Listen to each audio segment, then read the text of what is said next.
Good evening, students. Let's see the next important concept of chapter 1 of history, Treaty of Vienna. The year of this treaty is 1815. There were certain clauses under this Treaty of Vienna, so we will see all those important clauses. So the first is the Bourbon dynasty restored to power. So once again, the Bourbon dynasty was brought to power. It was given power. France lost its territories conquered under Napoleon.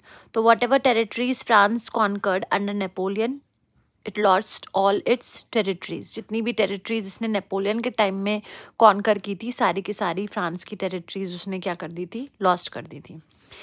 Series of states were set up on the boundaries of France to stop expansion of France. क्योंकि France का जो expansion था वो day by day बढ़ रहा था, तो उसके expansion को रोकने के लिए उसके borders पे कुछ states का establishment किया गया था, so that France is no more allowed or able to expand its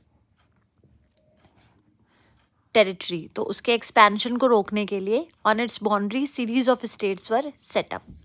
Russia was given part of Poland. So according to this treaty, Russia को Poland का एक part दिया गया था. Prussia was given a part of Saxony. Prussia was given a part of Saxony. Russia and Prussia both are different. Russia was given a part of Poland and Prussia was given a part of Saxony. Austria was given control of northern Italy. So the powers were divided among different places. Out of these, you have to remember which place got the authority of which place. So Russia was given a part of Poland, Prussia was given a part of Saxony, and Australia was given control of northern Italy. So these were the important clauses of Treaty of Vienna 1815.